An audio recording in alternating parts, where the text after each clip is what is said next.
ओमजी प्रणाम। आज आपल्यासोबत आत्मबोध पतंजली वेलनेस सेंटरमध्ये 7 दिवसापूर्वी सुरेखा माताजी ह्या विमाननगरवरून आल्या होत्या। तर त्यांचा जो काही त्रास होते जसं की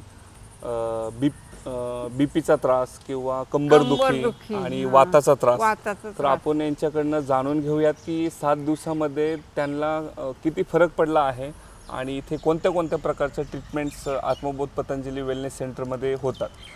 माताजी, तुम्ही गेली 7 दिवस इथे होतात आणि आज तुम्ही संध्याकाळी जात आहे, तर 7 दिवसामध्ये तुम्हाला तुमचे जे काही प्रॉब्लेम्स होते त्यामध्ये तुम्हाला कसं वाटतंय आता? माझं खूप कंबर दुखत होतं आणि मला वाताचा त्रास आहे, कमरेचा त्रास आहे आणि बीपीचा पण त्रास होता।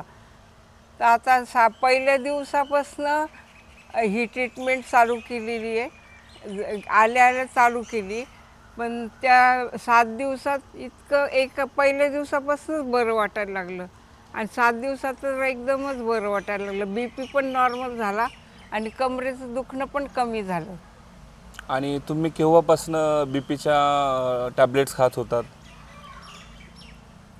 2099 पासून। ओके, म्हणजे ऑलमोस्ट आज म्हणजे 24 वर्षे झालेत का तुम्ही टॅबलेट्स खात होतात आणि 24 वर्षानंतर त्या टॅबलेट तुमच्या आज बंद झालेल्या आहेत। म्हणजे जेणेकरून जे काय आपण केमिकल खात होतो ते आता तुमचं सर्व ऑलमोस्ट बंद झाले। आणि आता सध्या तुम्ही लोकांना काय सांगू शकता? लोकांना सांगू शकते म्हणजे ज्यांना कॅन्सर, नंतर किडनीचं आजार असेल किंवा दुसरे कमरेचं दुखणं, गुडघ्याचं दुखतं किंवा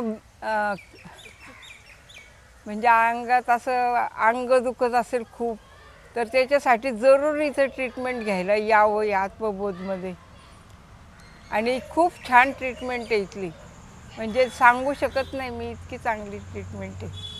तर आज सुरेखा माताजी, आज त्यांचा शेवटचा दिवस होता ट्रीटमेंटचा, तर त्यांनी जे काही त्यांना ट्रीटमेंट झालेले आहेत, तर ह्या ट्रीटमेंट्स कोणत्या प्रकारचे होतात आणि कसे होतात आणि आपल्या शरीरामध्ये जे काही प्रॉब्लेम्स आहेत ते कसे हळूहळू लवकरात लवकर दूर होतात।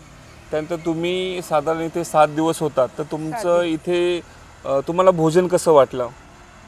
एकदम छान भोजन आहे, मीठ कमी, सगळं कमी, पण टेस्टी होतं, असं छान वाटलं म्हणजे सगळं। आणि इथलचा स्टाफ कसा वाटला? एकदम प्रेमळ आहे स्टाफ। तर हे सगळे प्रॉब्लेम्स एखाद्या व्यक्तीला जर असतील तर तुम्ही आत्मबोध पतंजली वेलनेस सेंटरला जरूर व्हिजिट करून आपले रोग आणि आपले जे काय आजार आहेत ते लवकरात लवकर आपण दूर करू शकतो। सगळ्यांनी खूप काळजी घेतली, मुख्य म्हणजे व्यवस्थित अगदी ट्रीटमेंट पण दिली, काळजी पण घेतली। नमस्कार। नमस्कार। ओमजी प्रणाम।